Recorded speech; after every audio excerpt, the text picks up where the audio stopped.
professional association that provide linkage between the town and the gown, that closes the gap between theory and practice. Association of Communication Scholars and Professionals of Nigeria.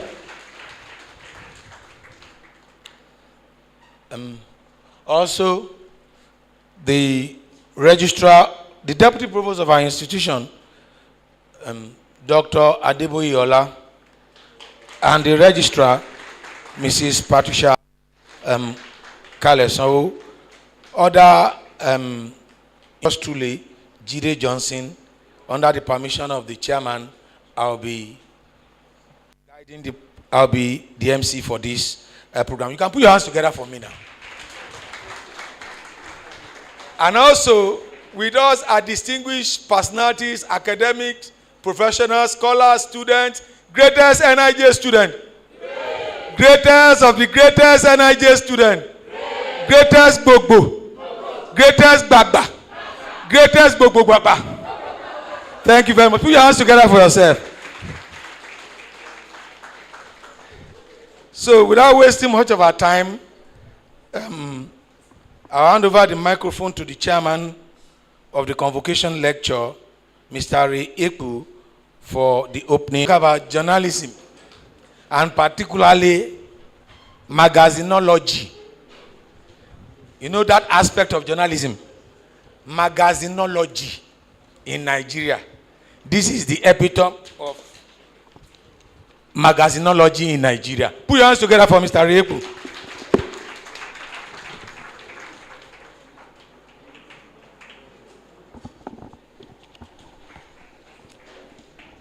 The distinguished guest lecturer and Controller General of the Nigerian Customs Service, Mr. Wale Adeniyi, and members of his entourage, the members of the Governing Council of the NIJ, Provost, our students and graduates, distinguished ladies and gentlemen.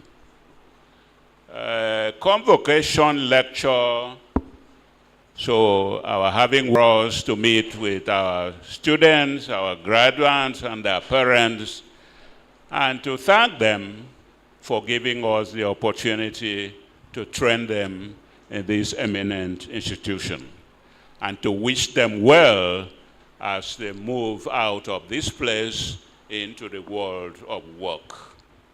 So it's a very pleasant occasion, and I'm happy for two reasons to be asked to chair this convocation lecture. I am happy to be asked to chair the convocation lecture, and the first reason is that the lecturer, Mr. Adewale Bashir Adeniyi, had been a very personable public relations person for the customs many years ago.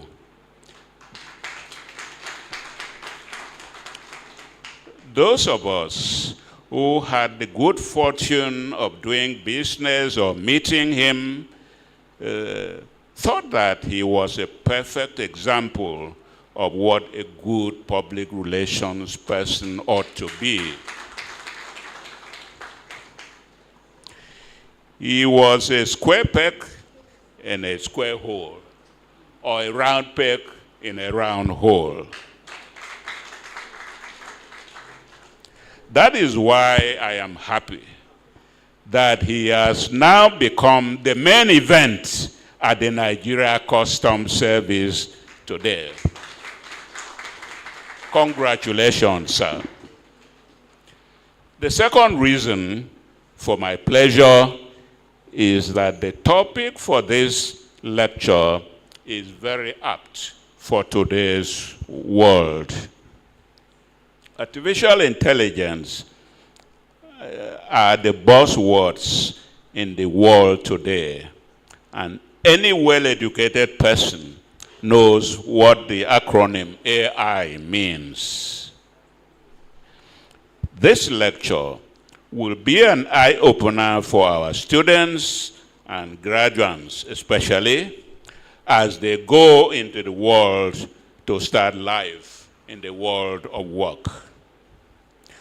Wikipedia says that AI relates to the capability of computational systems to perform tasks typically associated with human intelligence, such as learning, reasoning, problem solving, perception, and decision making. It is a field of research in computer science that develops the environment and use learning and intelligence to take actions that maximize their chances of achieving defined goals. Such machines can be called AI. AI, since then, it has been utilized in such fields as health, finance, power, medicine, medical diagnosis, military, intelligence and logistics, disaster management, agriculture, education, manufacturing, architecture, entertainment, and sports, and several other fields, including governance. There are those thousands of AI applications that are used to solve specific problems. In agriculture, it is used in time for crops to detect diseases and pests. In China, it is also used for emergencies, namely that while AI has obvious benefits, it does also have some perils. Such perils include the risk of redundancy, that is unemployment, if there is no official policy to contain it. Misinformation is also another peril. It can occur through the malicious, especially, may use it to manipulate the electorate on a large scale in an election. This may change the will of the people during elections. The question to ask is, which is better, man or machine? It is a fact that all human beings have limitations in thinking and experience because human beings are not perfect. Human beings cannot therefore make perfect decisions and choices. The other question is, can machines think better than human beings? Yes, sometimes. On May 11, 1997, Deep Blue was the first computer chess-playing system to beat a reigning world chess champion. Excitement in the world and generated a storm of applause for the machine. This was in 1997. Also in 2011, in the Jeopardy quiz show exhibition match, IBM's question answering system, Watson, defeated the two greatest Jeopardy champions, Brad Butler and Ken Jennings, by very significant margins. I repeat the question, can machines think better than human beings? But it is human beings that make machines. Man has defects, and so does machines made by man. But we cannot go away from the fact that machines have changed our lives drastically. With AI, our lives can never be the same again. So why are we not using them to solve some problems such as insecurity in Nigeria? I cannot answer the question. Thank you very much for listening.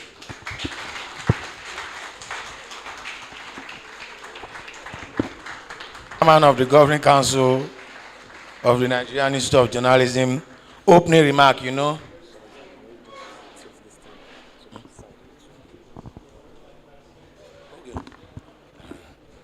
You know, I told you we are talking about iconic figure, institutional figure, epitome of journalism practice, editors of editors. Thank you. My fellow has called journalists. That's what you have gotten a tip of the iceberg from the chairman of our governing council. There are questions which he asked, which I'm sure by the time we get into the lecture proper, can machine think better than you. But how have we deployed AI in solving, doing the work of the moderator? In view of that, I would like to recognize the presence of the moderator for today's lecture. When the time comes to take over, is the immediate past MBLO of Nigerian Guild of Editors. Can we put our hands together for Mr. Martins Onoja? Thank you, Oloja. Thank you.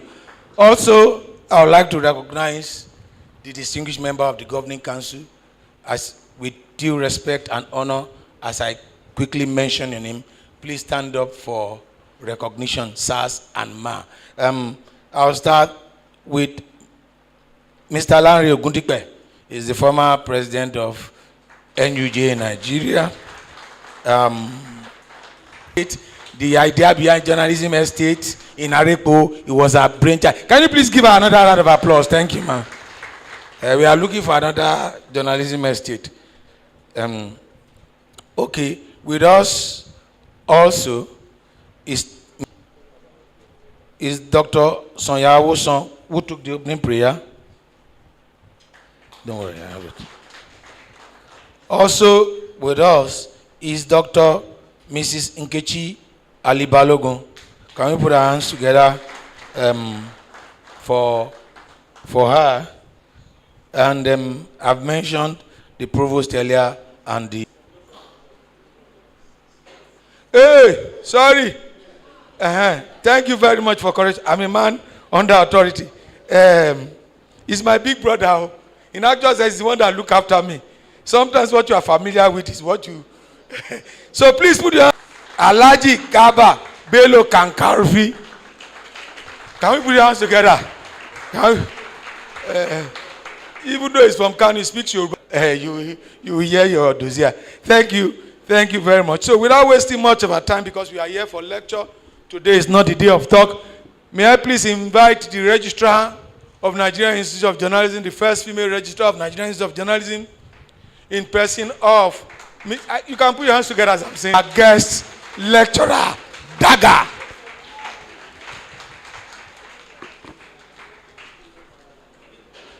Apple, as gentlemen of the press, members of the Customs Service, and other guests present, I'm highly honored and delighted to read the citation of a great patriot, a great achiever. And please, sir, I am not in the military, but by the virtue of what I'm asked to, so that I can read his citation. Our distinguished guest speaker today, Bashir Adewale Adeniyi, MFR, FNIPR, PSC Daga, is a seasoned administrator and reform-driven leader with over 30 years of laudable service in the Nigeria Customs. Mr. Adeniyi, a proud alumnus of the Obafemi Awolowo University, He also holds a master's in communication science from the Université. This is aside various certifications from both national and international executive programs, such as strategic leadership and strategic communication in Colombia, amongst others. Between 2010 and 2019, he attended and participated in Governing Council meetings of the World Customs Organizations in Brussels, Belgium, as well as all the meetings of Directors General of West and Central Africa region. Adeniyi joined the Nigeria Customs Service as a cadet officer. His progressive career through key positions from national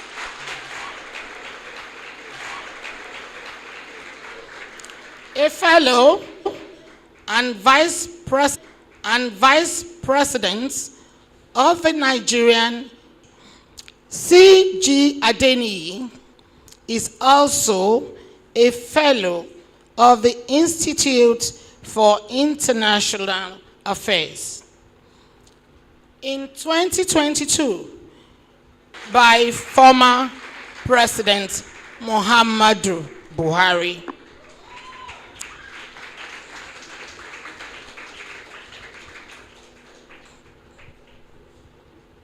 Mr. Adeniyi has several awards and recognitions to his credit, including Best Customs Pearl, Gold category from the World Customs Organization, Award of Excellence for Project Team Leader, and the Nigerian Institute of Public Relations Presidential Award, to mention a few.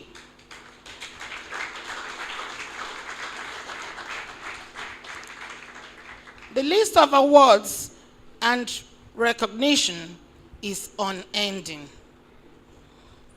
Recognition of his transformational leadership and historic milestones since assuming office as the Controller General of the Nigeria Customs Service.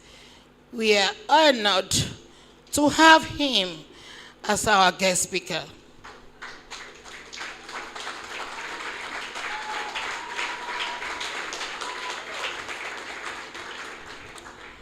Please join me as we warmly welcome Controller General of... Thank you. The chairman of this occasion, the editor of editors, and perhaps one of the remaining doing the school, my brother, the former president of the Guild of Editors, with whom I've had several years of very, very productive engagements, my brother Benga Adefaye, and all members, particularly recognize NAB, Nkechi Ali Balogun, with whom we have shared so many. It's such a great pleasure to see all of you, and I must also appreciate today is still looking the same way. This boyish lodger. See all of you, my colleagues from the customs, and I'm liking the energy in the room. When we hear about Aluta in Lagos, we think it's only restricted to Akoka and Lasso side. But from what I've seen this morning, I've been infected with the energy that I'm seeing in the greatest sequel for me stands in this prestigious institution. I was a young graduate diploma in public relations. I never for once imagined that I would end up being the Controller General of Customs and coming here to journalistic voices. Life, they say, takes unexpected turns, and I'm deep seated there, listening to this lecture. Mark this in your diary.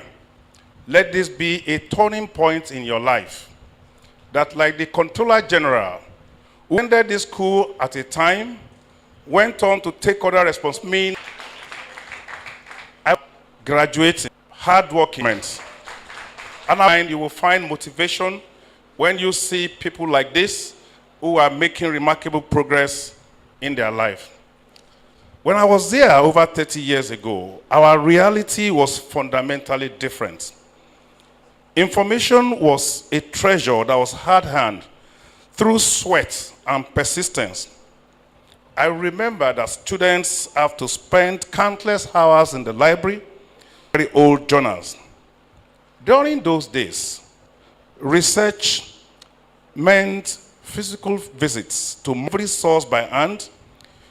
Information was not just acquired, but it was also hunted, captured, and sometimes jealously guided. The communication space that we had was one of typewriters. Tools might seem ancient, looks like. Information fits comfortably in your pocket. With a few taps on your devices, you can access libraries that would have required, and then you can speak a question into your folder within the customs community, harmonized system, algorithm to help stakeholders, customs officers and importers to check and predict the classification of their impending products, to limit the time they spend in trying to solve that manually. It meant that importers who had struggled for many years, having disputes with customs procedures and officers who had not previously the expertise, could benefit from this application, as it enables predictions of complex classifications within seconds or minutes.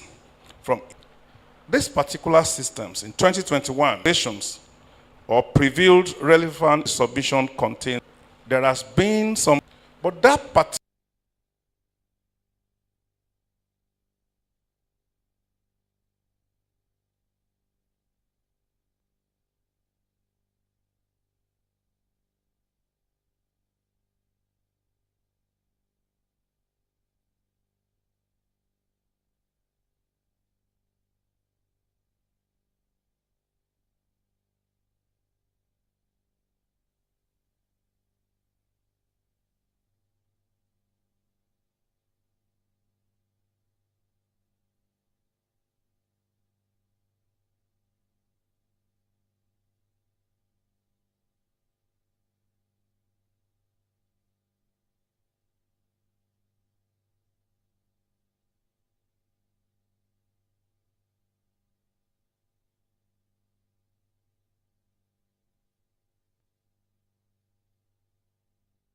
beyond traditional reporting, as you may have been taught.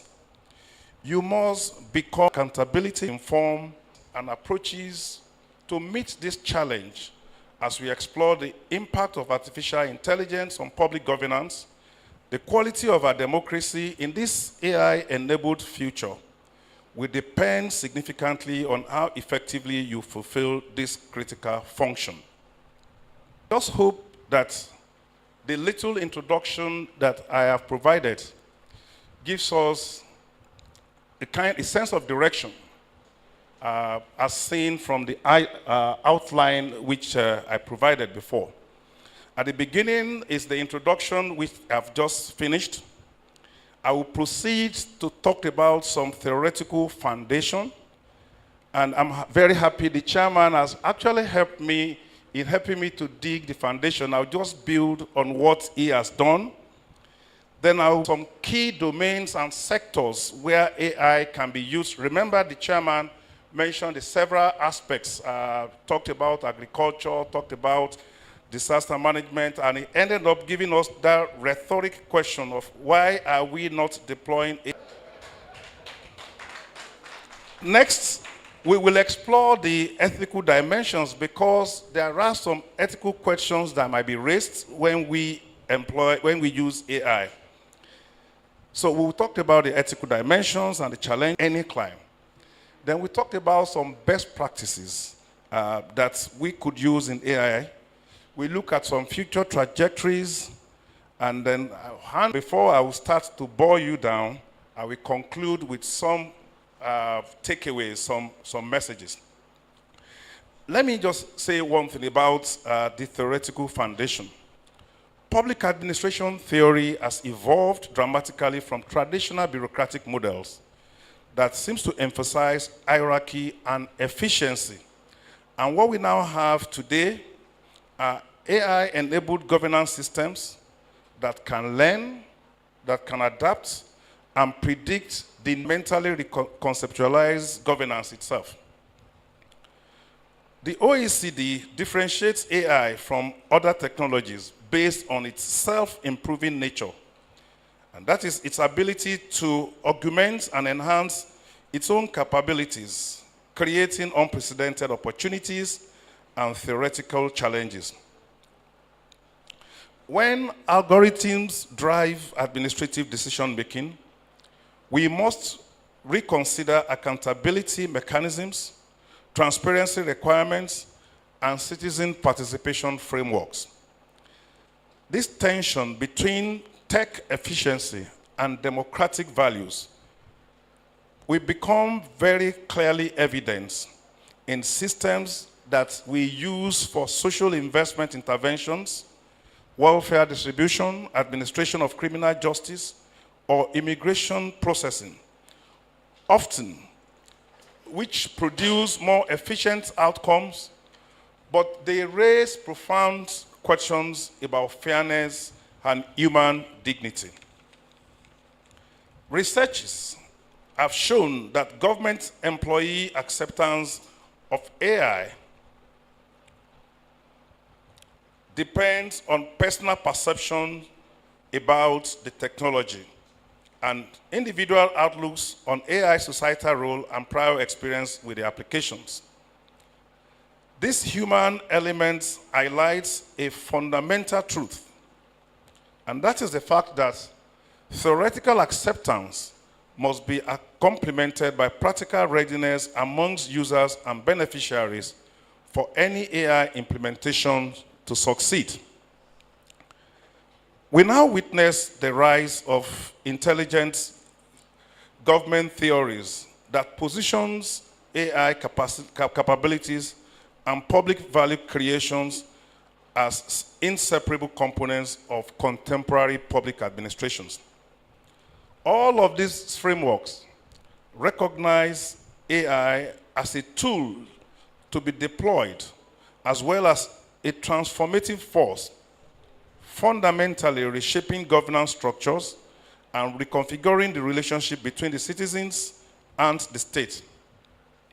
AI in public governance challenges notions of public value creations and distributions, creating specific AI tensions related to balancing efficiency with equity, centralization with democratic participation, and innovation with stability. And these are all age-old dilemmas in public administration that acquires new dimension and, of course, new urgency under the AI era.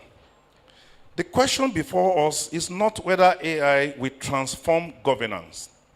That transformation is already underway. But how can we deliberately shape this transformation that is with us to strengthen rather than undermine democratic values and public service? The theoretical frameworks we adopt today will significantly influence the governance structures that we are going to build on it tomorrow. And if I move to part 3 of this lecture, we'll be talking about the global approaches to AI in governance, and I'll just go through them very quickly. Around the world, many countries are implementing AI governance in fascinating and very diverse ways, reflecting different values, priorities, and governance tradition. I start with Estonia, which is small European countries. It stands out with a pioneering e-governance approach focused on reusable AI components, which is shared across government agencies, while improving awareness on AI procurement and establishing chief data officers. Singapore blends strong central coordination with economic development focus with responsibility through regulatory guardrails that are aligned with peculiar cultural traditions. Let's go to UAE. In 2017, the small Gulf country became the first to create a Ministry of Artificial Intelligence and launched a national AI strategy targeting 9 key strategic sectors. And these sectors include transport, health, space, renewable energy, water, technology, education, environment, and traffic. Mr. Chairman, incidentally, security was not one of those places targeted. But then they had very good presence in space, and then they also use it in technology. In the UK, emphasis is given to ethical dimensions through institutional innovation with its AI sector deal and specialized bodies like the Center for Data Ethics and Innovation to address new governance challenges. All of these approaches that I've mentioned exists within a complex international system conceptualized as a weak regime complex with a polycentric structure, multiple decision-making centers with some linkages between their institutions. Yet, work remains largely in silos. International mechanisms like the Global Partnerships on AI or OECD's AI principles and the UNESCO frameworks attempt to establish common, loosely defined expert groups that design ethical principles and provide guidance. And when we come nearer home in Nigeria and some other African nations, the global AI governance space presents both challenges and opportunities. With only 7 African nations having drafted national AI strategies and none of them implementing formal AI regulation, substantial efforts are required to advance regulatory frameworks in our continent. However, this also means that African nations can build governance framework that responds directly to specific needs rather than importing models or doing copy and paste from other places. In terms of the prospects or the potentials that we have in Africa, the African AI market is projected to reach $16.53 billion by the year 2030, and it is estimated to be growing at an annual rate of 27.4%. Countries like Nigeria, Kenya, and South Africa are leveraging AI in fintech, in e-health, and smart agriculture. We heard about that from the chairman. Yet, this growth will only be inclusive if governance framework specifically address infrastructure gaps and digital exclusion. The African Union is working to develop a coordinated continental approach that builds on existing digital frameworks while emphasizing that AI systems must be adapted to local realities, in that way reflecting our diversities, our languages, our heritage, and the unique context in Africa. But we must warn, it's important for us to understand that as the global governance ecosystem evolves, nations that fail to develop appropriate framework risk being left behind. For Nigeria, as we'll develop our approach to AI governance, we must learn from global examples while adapting them to our unique context, building frameworks that reflect our values, that address our specific challenges. If you like, you can put security up front and advance our national development goals to ensure that AI serves as a tool for inclusive progress. I am sure we are all aware of the spaces or the domains where AI application can be used in governance. So I'll just run through some of them in the fourth part of my lecture. AI is transforming public service delivery across various sectors with a lot of implications. In welfare distributions, governments all over the world deploy AI systems to process social benefits, identify eligible recipients, and detect frauds, enhancing efficiencies while raising ethical questions about using that tool for decision making. I started with the example of the World Customs Organization.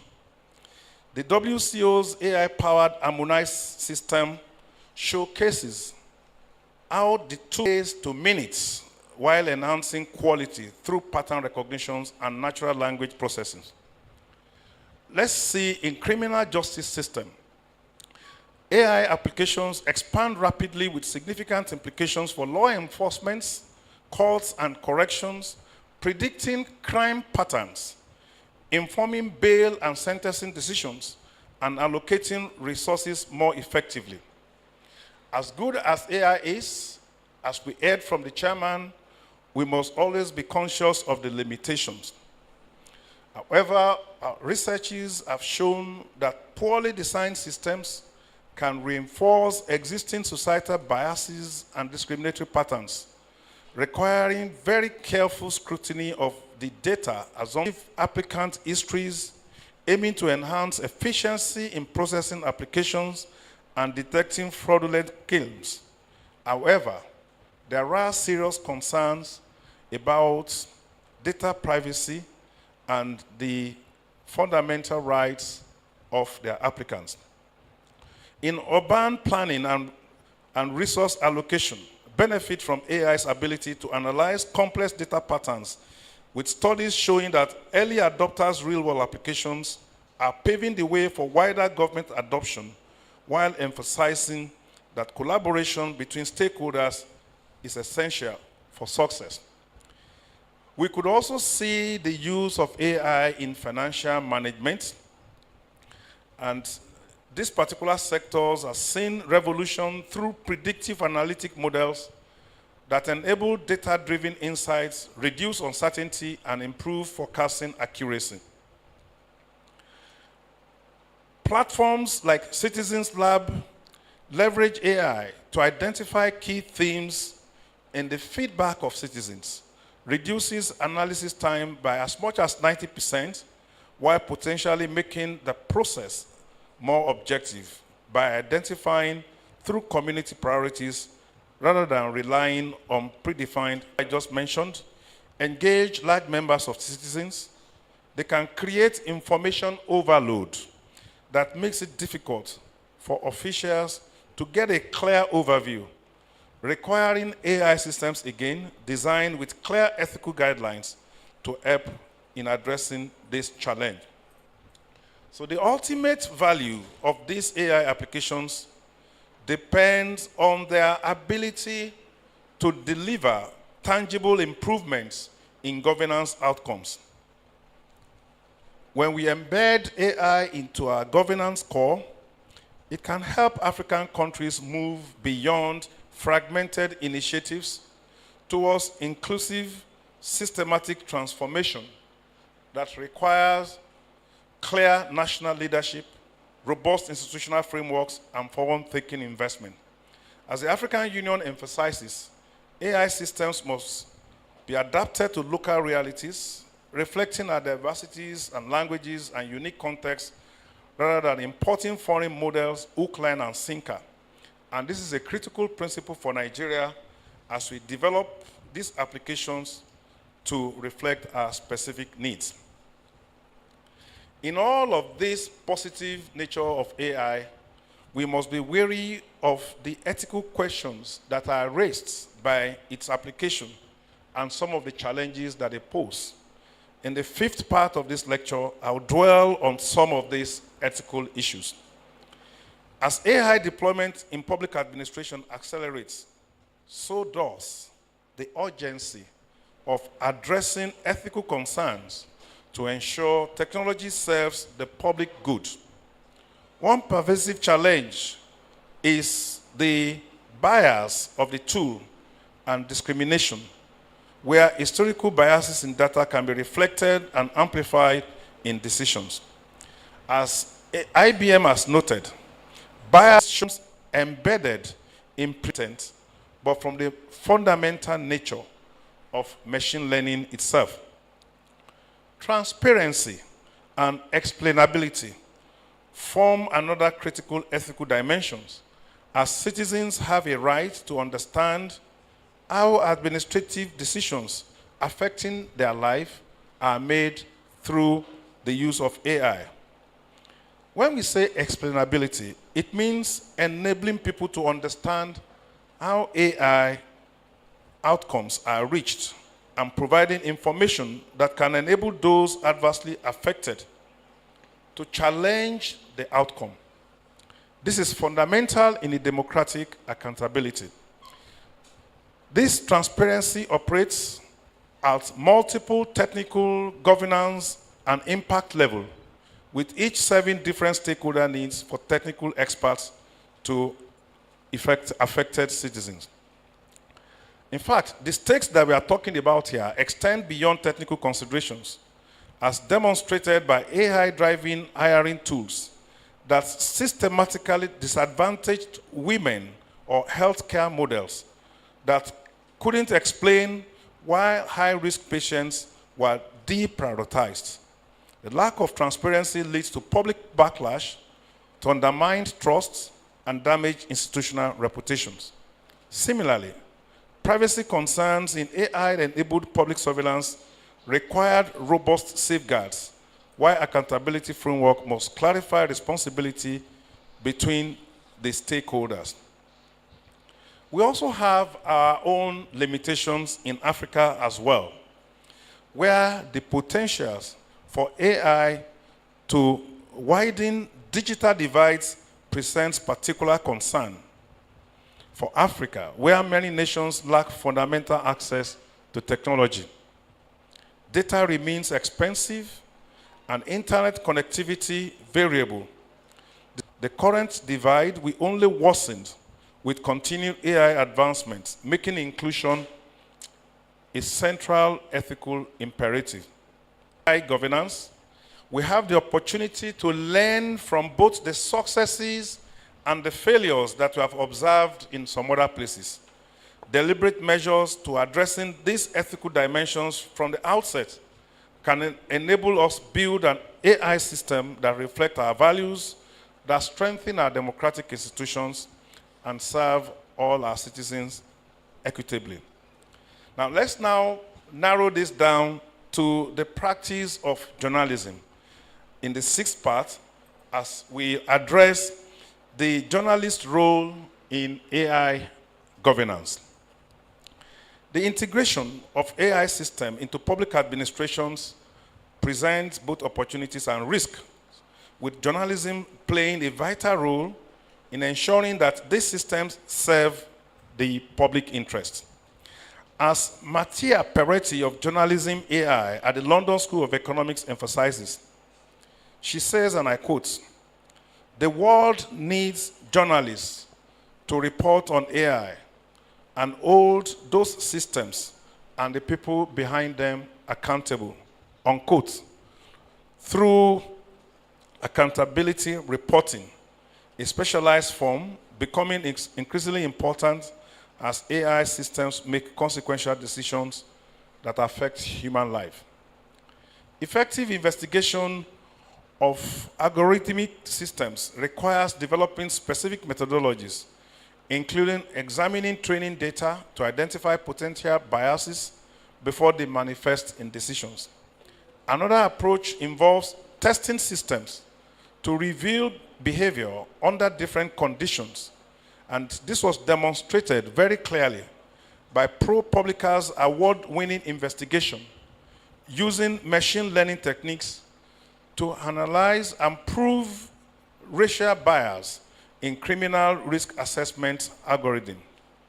Understanding legal and policy frameworks is equally important, as innovation has outpaced government oversight in most countries, creating a governance gap that our journalists must address.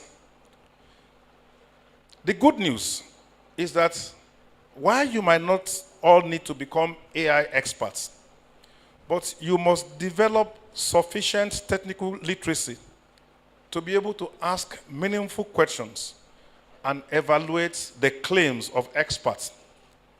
Effective reporting allows you to understand how AI to demystify very, very important behind it, as research has indicated that AI adoption raises concern about accuracies of design, deployments, and oversight significantly influence outcomes. Collaborative approaches can enhance providers, developers, researchers, and here in Nigeria, as well as in making your role even more critical. Developing expertise in algorithmic accountability reporting can help you to ensure that AI systems deployed in our public sector do serve the interest of all Nigerians, not just those with the technical knowledge or access to power.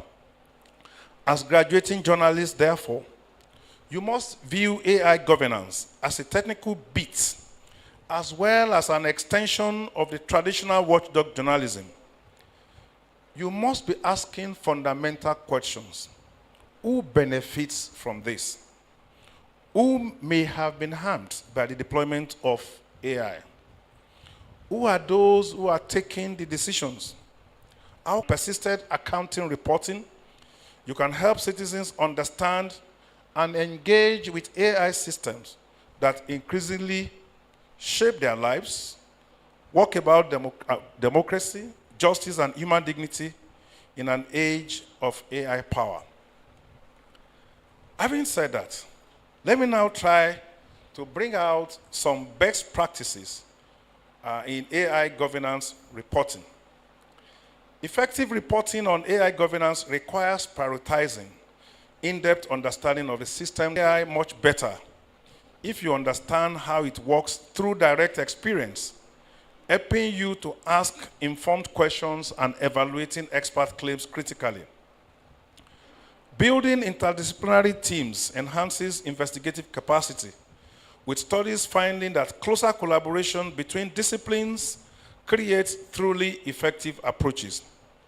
Developing clear methodologies for auditing, scrutinizing inputs, processes, and outputs to identify and mitigate biases not apparent during initial development will provide you empirical evidence of problematic outcomes. Technical details of AI.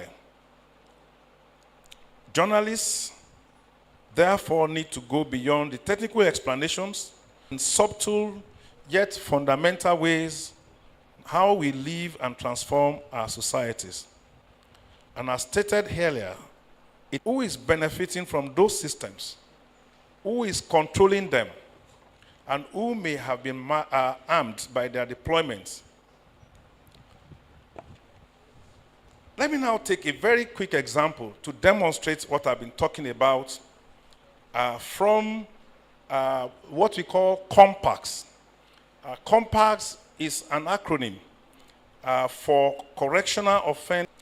This is a risk assessment algorithm used in the US criminal justice system to evaluate an individual's likelihood of committing another crime, or what they call recidivism.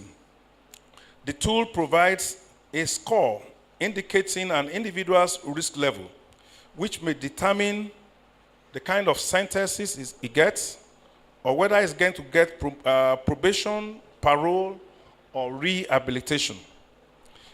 The application of Compass and other similar tools in the criminal justice system is driving intense debates and controversies on the limitation of technology, particularly in criminal justice system. These best practices. Journalists discovered in the US that there were racial bias, not through demonstrating how strategic testing can reveal some kind of embedded discrimination. The Markup's investigation of biased automated landlord screening systems built a database of rejected applicants and identified discriminatory patterns affecting minorities and low-income earners. The best accountability journalism recognizes that AI systems are not merely technical context.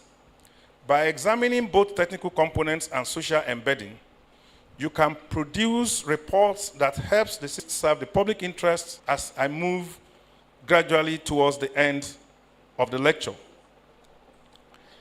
AI governance continues to evolve innovative framework, leveraging web technologies, including blockchain, smart contracts, and decentralized autonomous organizations to establish global registries for AI agents, enabling dynamic risk classification, proportional oversight, and automated compliance monitoring.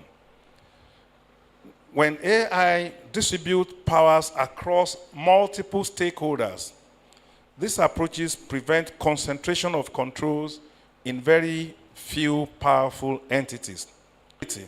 By overlaying development processes on the blockchain, giving models their own entity, their own life, the documentation, ensuring proper review. This integration in enabling innovations while improving safety. The integration of AI with emerging technologies will further expand governance possibilities. I'm sure we have all heard about crypto.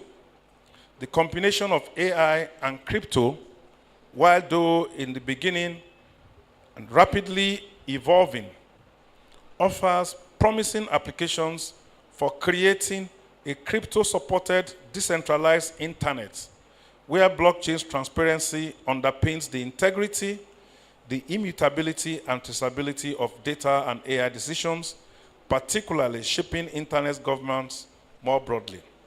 For us in Nigeria and other African nations, these emerging approaches offer opportunities to leapfrog traditional regulatory models and implement more innovative and inclusive framework that reflects our values. The integration of the traditional governance structures with the new technological approaches could yield building may offer insights for developing more inclusive AI governance framework. And as journalists covering these developments, you must continuously expand your knowledge and adapt reporting approaches. The intersection of blockchain, AI, and governance introduces new technical concepts requiring clear explanations to your readers or your listeners, while raising the new ethical questions about striking the appropriate balances between the innovation and human oversight, centralized authorities, and distributed governance. Your role in monitoring this development ensures that AI governance evolves to serve the public interest rather than the narrow commercial or political agenda of a few. As I get towards the conclusion, I want to talk about some practical guide for journalism graduates. Nigerian journalists are increasingly aware of AI transformative potentials in the profession, with research that has been conducted showing that NUJ members, for example, in Ebonyi State, recognize AI use for news production. This awareness is an important starting point, although insufficient. You must develop practical skills to investigate and report on AI governance effectively to address these emerging needs. But as recent graduates, you may need specialized training in data analysis, algorithm investigation, and technology policy. Developing AI expertise begins with understanding the fundamentals. And I would mention it once again. You don't need to become experts. You only need to develop basic literacy on how the tool works, on how training is conducted, and how you can ask informed questions when you are investigating AI system. You have to consider online courses specifically designed for non-technical professionals and develop subject matter expertise in domain where AI is deployed in Nigeria, including, of course, the customs system, healthcare, education, and law enforcement. This is very important for you. You will have to build sources within the AI ecosystem, including technical experts, policymakers, civil society advocates, affected communities, and industry representatives. A study of journalists in Benin City found that while they are familiar with robot journalism concepts, many believe Nigerians aren't adequately prepared for adoption. Building relationships with diverse stakeholders will enhance better understanding of both technical and social dimensions of AI in Nigeria. Collaboration will enhance quality and impact, particularly given that Nigeria faces the challenges that are similar to other developing countries.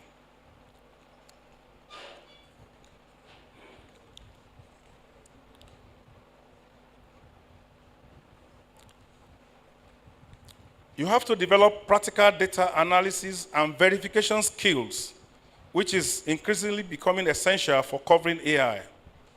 A survey of NUJ members conducted in Abuja identified specific AI technologies adopted in journalism practice and developing proficiency with basic data analytics tools like spreadsheets, database queries, and visualization software. You have to address job displacement concerns by developing complementary skills that AI alone cannot easily replicate. And that is the job of critical thinking, ethical judgment, cultural understanding, and interpersonal communication, which AI cannot do. When reporting on vulnerable populations affected by AI systems, you must give priority to their voices and experience, ensuring that they are subjects rather than objects of your stories. To create impact, you must focus on concrete harms and benefits rather than the abstract technical discussions and decisions to human consequences to drive accountability. You must maintain independence from technology companies that you cover, because you must be wary of becoming overtly dependent on proprietary tools that may limit your autonomy or subtly shape your reporting. As AI transforms journalism itself, your role becomes even more vital in ensuring democratic accountability. As new organizations change through AI, which in a way,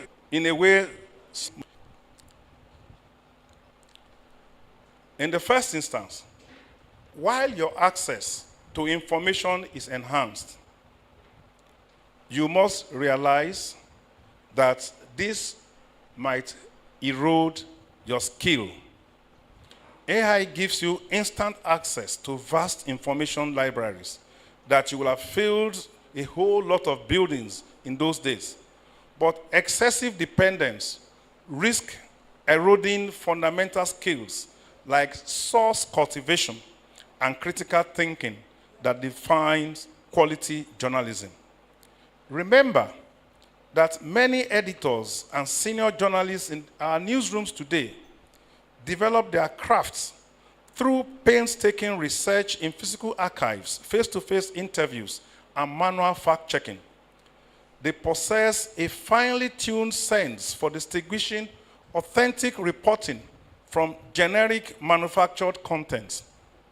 When you submit works that lacks granular details or unique voice and hard-earned insights that come from direct engagement from sources and situations, these agile editors can immediately recognize AI-generated or AI-assisted shortcuts. There's a richness of context, a depth of understanding, and a distinctiveness of perspective that comes only from doing the difficult job of journalism with your own mind and senses that are fully engaged. And my second message is this.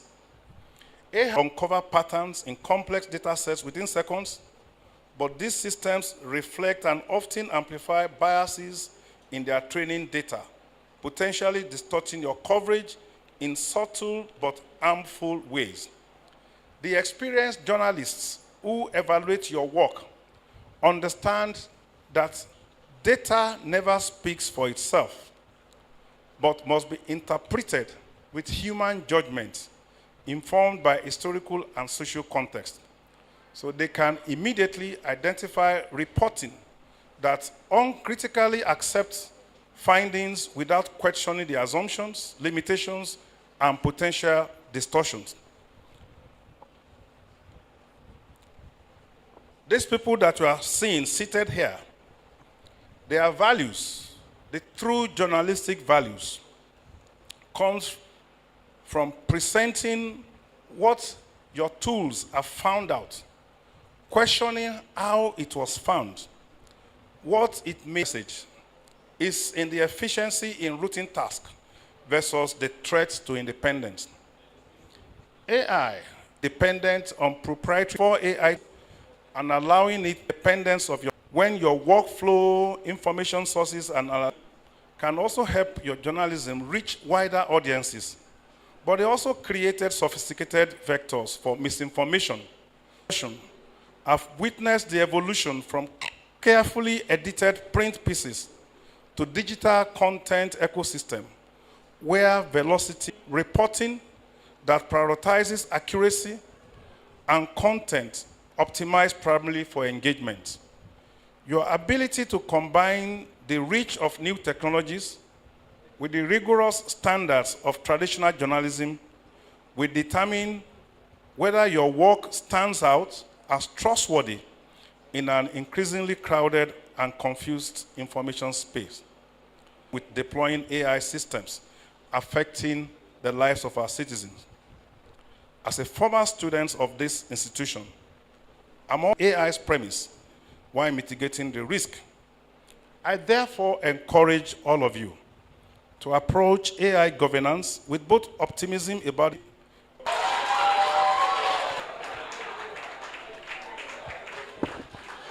Thank you very much. Can you please put your hands together again for the Controller General of the Nigerian Customs Service, Adewale Bashir Adeniyi, member of the Federal Republic.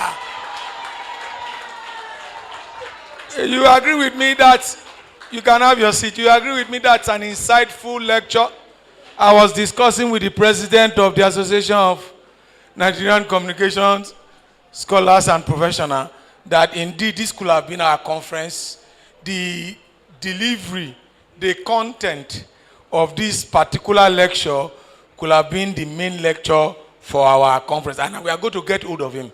Mr. President, we are going to get hold of him. Okay, without wasting much of our time, please, I'd like to invite the moderator to please join us. The moderator is the former editor-in-chief and MD of Guardian newspaper, Mr. Martin Soloja, fellow Nigerian Guild of Editors. Thank you, sir. Okay, thank you very much. Let me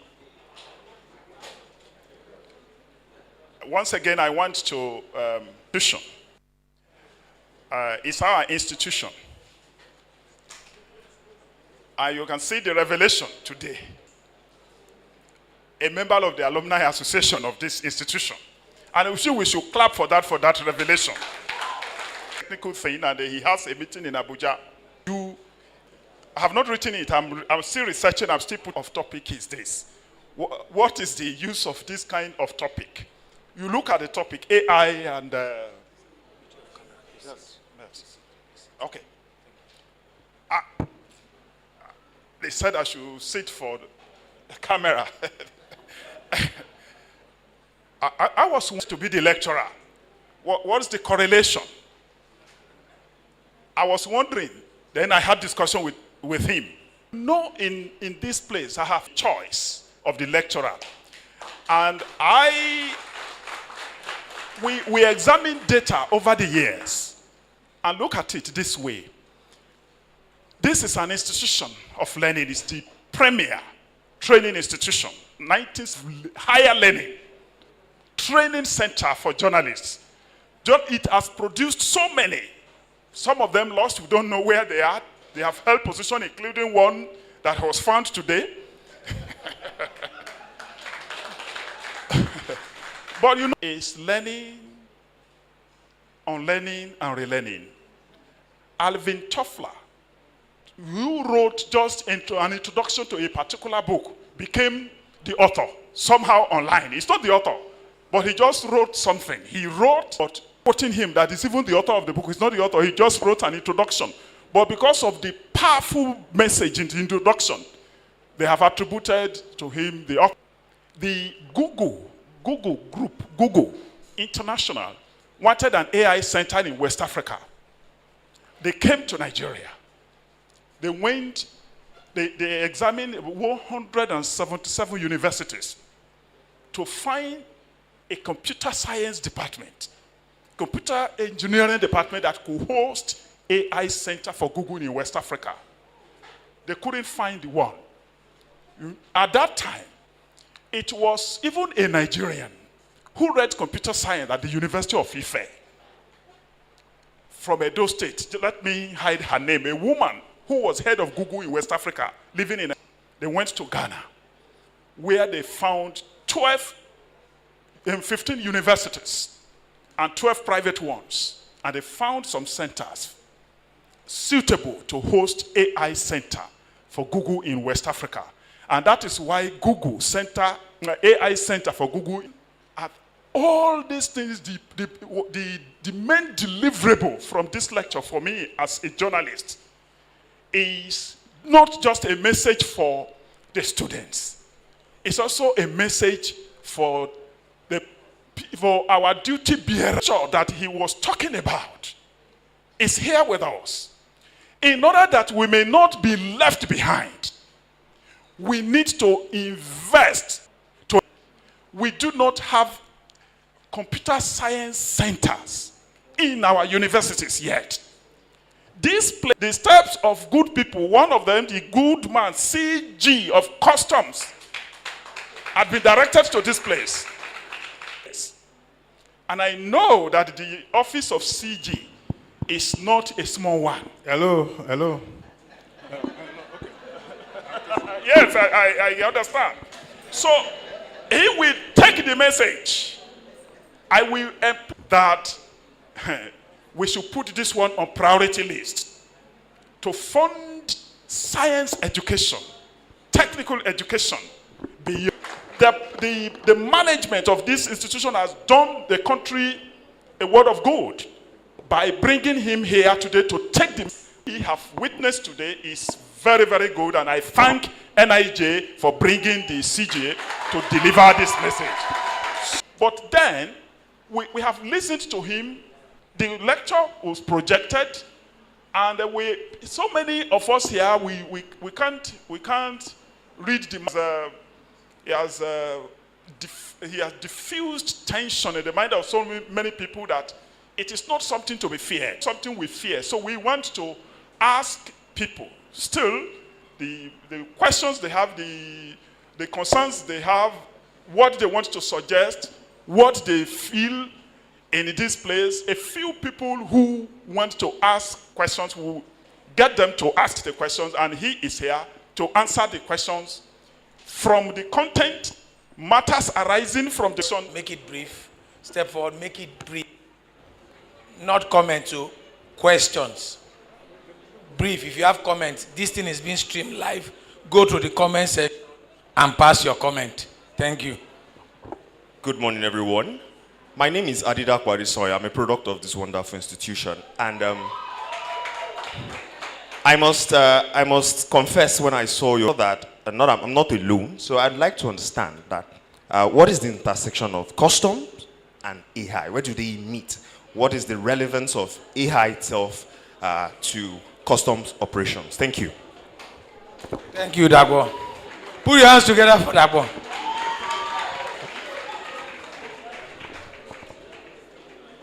Questions? Good afternoon, everyone. My name is Azu Arinze, and I write for a living. I also speak and talk for a living. Mayoga, that was a fantastic presentation. Thanks so much, sir. While you were rounding off your lecture, you said about, in your conclusion, the way I got that we should take AI with optimism and vigilance. Considering the fact that your very advice on how to integrate AI so that we can begin to have, to lessen the issue of insecurity, especially in the Northeast. Thank you very much. Thank you. Talking, writing for a living. Mr. Arinze. Emmanuel. All right, good afternoon, everyone. My name is for that lecture. Indeed, you thoroughly presented the facts, the complications. I would like to know if you have comments on how exactly and in what actually practical ways can we integrate the training of AI in journalism training in general, or the curriculum of journalism training. This is because while we may talk about it, I would appreciate your insight on how exactly it can be integrated in training. And the second part of that question will be, since you occupy one of the most important public offices, how can the government facilitate the integration of this AI training on journalists? Thank you. Thank you. I'd like to call on the president of ESPN. Thank you, Prof. Put your hands together for Prof, or you'll be the last one I take after that. Sorry. My name is Rotimi Olatunji. I'd like to especially appreciate the Comptroller General for excellent delivery. In fact, if we have the opportunity, we will confer you with full chair in AI and governance. Thank you so much. I know that the Comptroller General, my brother, is wearing so many caps, but he had not focused extensively on the other components of media. I'm talking specifically on public relations and being the protocol that the global community is missing, and we are affecting all of what God has deposited in you. Now, sir, can you please link intelligence in corporate management, particularly in government? Thank you. Thank you very much. Well, has the capacity and the power to confer professorial title on.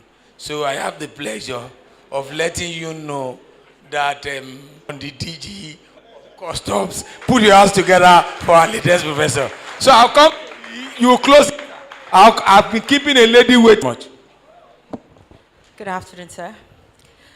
I must say, sir, that you're not completely finished. Because, to my Egbon Adefaye, thank you, sir, for the invite. I was here last week to see Ms. Adefai, and I was particularly artificial intelligence. As you all know, artificial intelligence in Nigeria is something of an eighth wonder. It's not intelligence. I'm sure you would find out that a lot of people don't know what it is. So now, coming back to you, sir, you said in 2018, sir, that Google was looking for a center and they haven't found. They didn't find one then in 2018, to be used in Nigeria. They had to go to Ghana. From 2018 to 2025, what has happened so far? I mean, what development? We're Nigeria, particularly, we don't have computer labs or anything. So the question is, how do we merge AI in education when there's a void in computer science or in computer facilities? How do we do that? I mean, I was sitting there and wondering, how do we bridge the gap? That's the question. Thank you, sir. Very good question. Okay.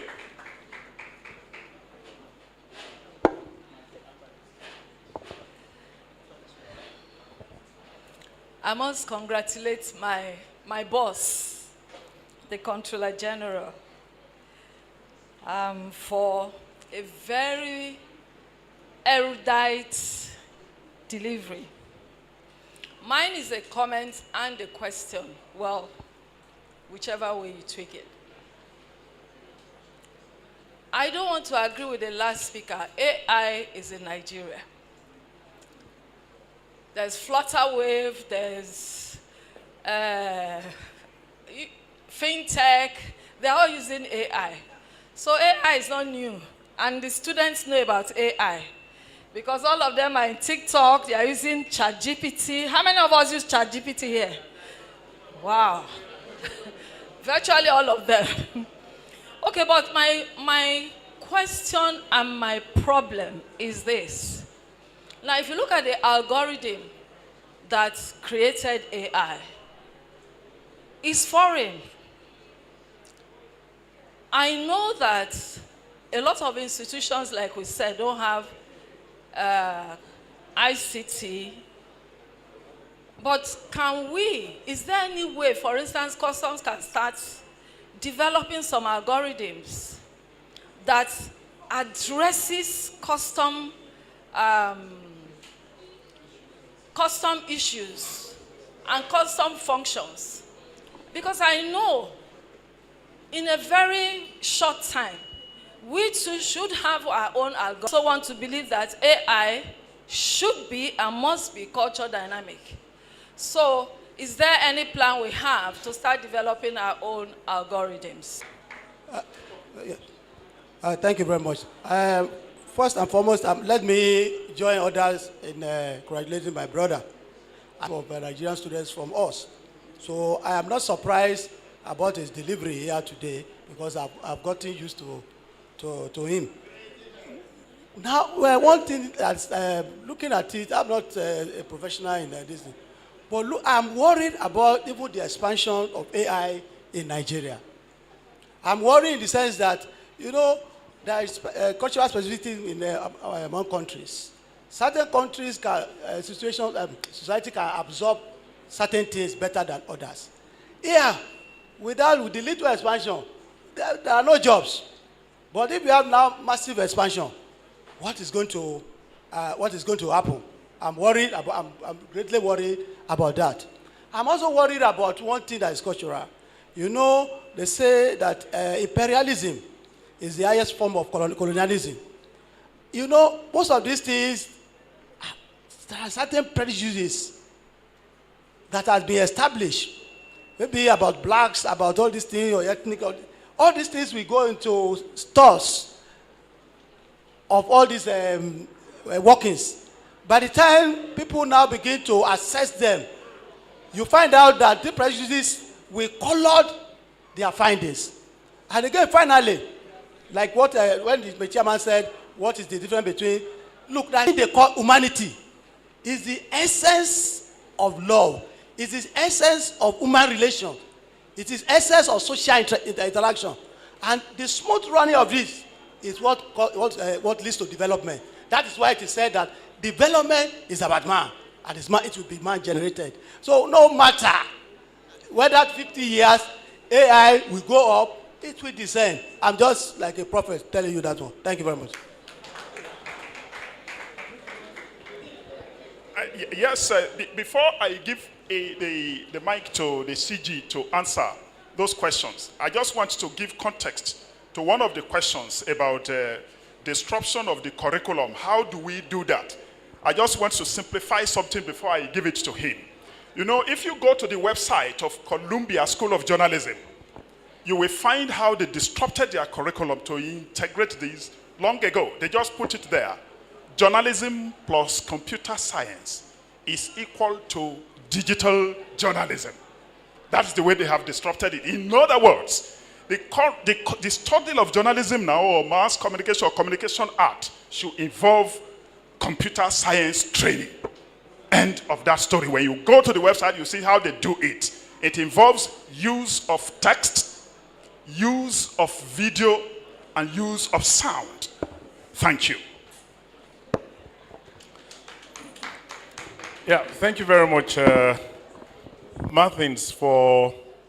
I actually enjoyed the second lecture that you delivered immediately after mine. And I was tempted to ask a question, but express my sincere gratitude to all of you, distinguished audience. Let me say that the apprehension raised by two of the questioners, why AI, why CG, and all of that. When the deputy provost approached me with this, I also expressed that reservation. But when I started to delve into this subject matter, I saw the need. And as so much benefits, there's so much optimism that we can. But as Prophet Awuson mentioned it, Dr. Awuson mentioned it now, we must also not lose sight of the fact that there are some landmines that we will have to navigate. Nothing, absolutely nothing will replace humanity. I dwelt extensively on it during the lecture.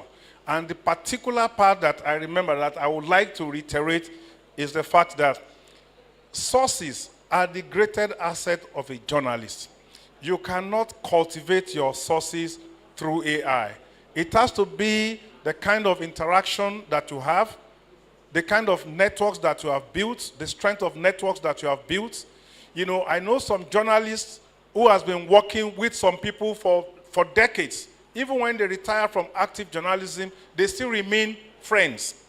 So nothing will replace AI. There is no doubt about that. I just felt that I should start with that. In terms of where we use this in customs, I mentioned when we launched the HS classification in 2021, but there are 3 other areas where we deploy AI in customs.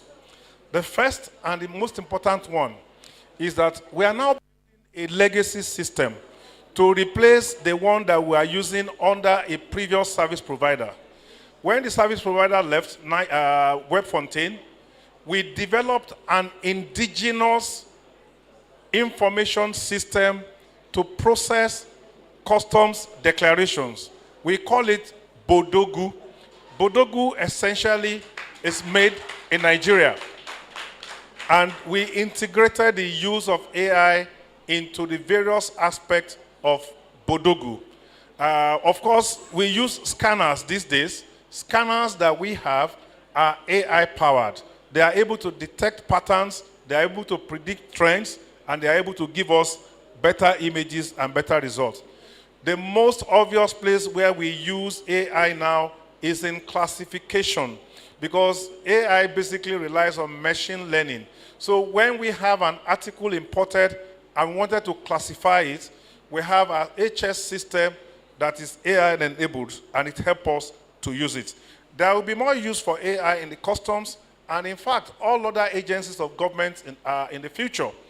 Remember the rhetoric question posed by the chairman when we started. Most of our military agencies are now using various aspects of artificial intelligence to drive their operations. I know for sure that the armed forces, the Air Force use AI when they want to drop sweet cake from aircrafts. So when they want to drop it on enemy territories, they use the power those with AI so that it will enhance accuracy. So definitely, the future is there. Most of these agencies are already beginning to deploy AI. To the last question, what exactly can we do to integrate AI into what we do in institutions like this?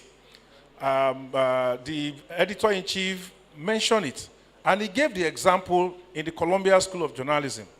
That is the kind of things that we needed to do. Remember, at several times during the lecture, I said, you don't necessarily have to be an expert in computer science. You don't have to be an expert in AI, but you must equip yourself with the knowledge, the expertise, for you to ask the right question. Get online training courses that can enhance your capacity. But because Oloja has raised a very, very serious and a very, very good challenge, this is a message that I can take back to Abuja. But let the action start from here. This institute needs a computer center. We need a computer center. If we have not tampered with the curriculum the way he said so, I want to believe that we are, but if you have not, this is the time for us to do it. And a computer center can grow from 5 or 10 workstations, and then it grows, and then it becomes something very big.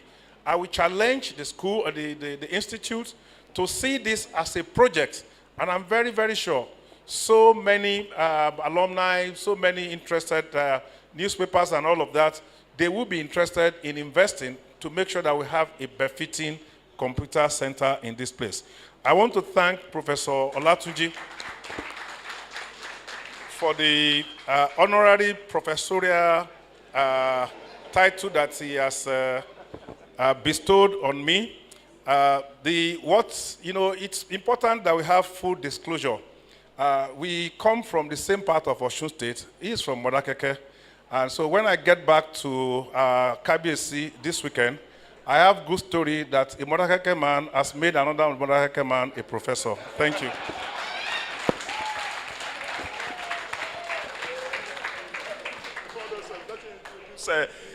Before that one, just want to salute my president. The president of the Nigerian Guild of Editors is here, Mr. Eze Anaba. It's not just the editor, you remember, he is the editor of Vanguard. He's the editor of Vanguard. Well, welcome, Mr. President. Thank you, sir. Can we put our hands together, please? Can we put our hands together as we usher our special guest lecturer and the moderator to their respective seat? Thank you very much. Thank you very much. Put your hands together for them. You agree with me that insightful. Before I bring in the provost for the vote of thanks, I would like to recognize Mrs. Adejoke Rogers, the assistant controller, News, Channels TV. Please stand up for recognition. Thank you very much. Representing the chairman, Channels TV, Dr. John Momo. Also with us is one of our own, the former deputy provost of Nigerian Institute of Journalism, Dr. Dele Amojuigbe. Also representing the DG of ACON, Dr. Olalekan Fadolapo, is Lady Susan Agbo. Thank you very much. Thank you. Thank you very much. I would like to invite the provost of Nigerian Institute of Journalism to give the vote of thanks.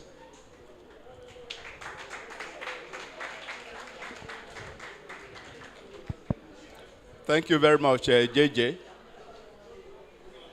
Chairman of today's occasion, veteran journalist, editor of editors, mentor, motivator, Mr. Ray Epu, our distinguished council members, fully represented. Yes, I know. Our very, very, very important, most distinguished convocation lecturer, Alhaji Adewale Bashir Adeniyi, MFR, FNIPR, distinguished men and women from the customs that are here, distinguished alumni,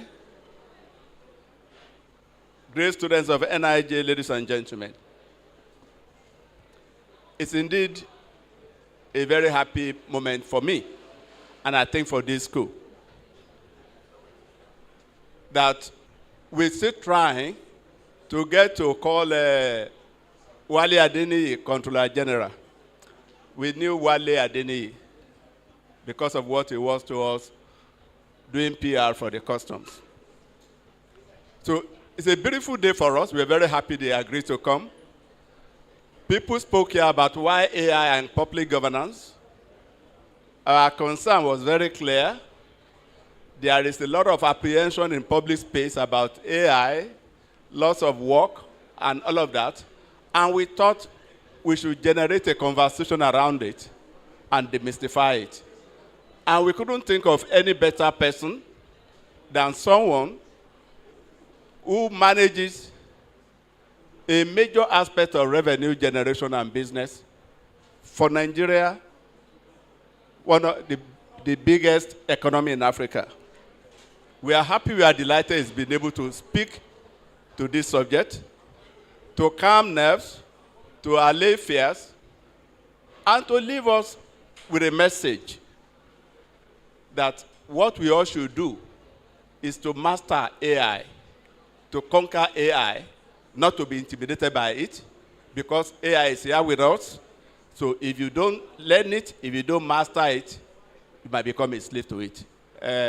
Permit me to say, Wale, thank you very much. I call him Wale also because he's my brother.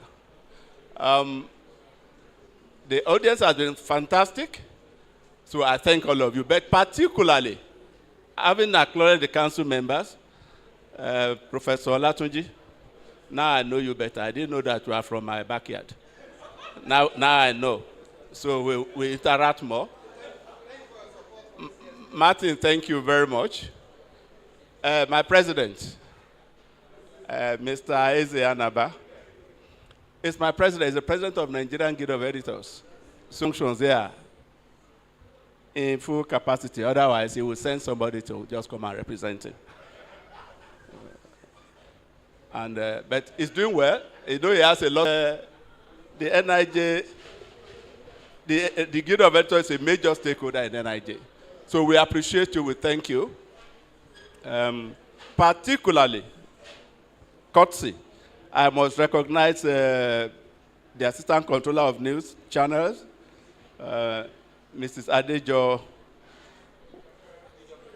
Keretas. Thank you for coming. Thank you for representing John. John is our good friend and colleague and mentor, and I think is on his way to becoming a member of trustee.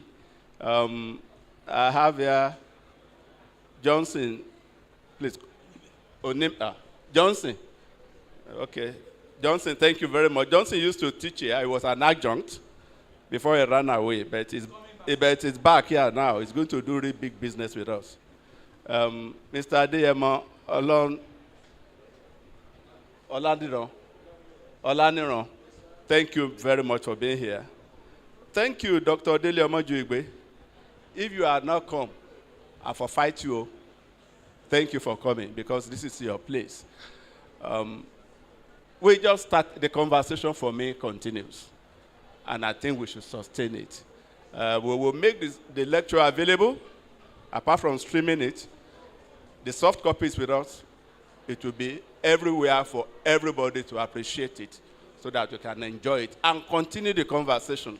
And know that for AI, accountability is important, responsibility is important, but you must master it to survive with it.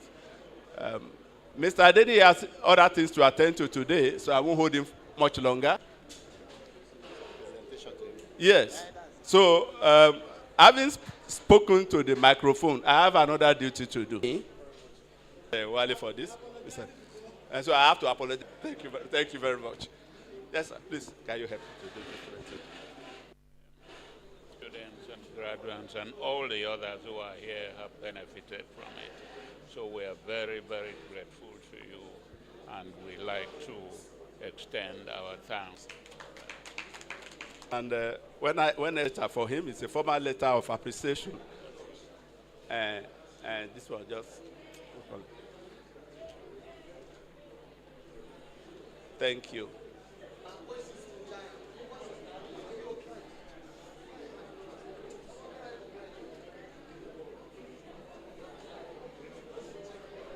This is not brown envelope, this is red package.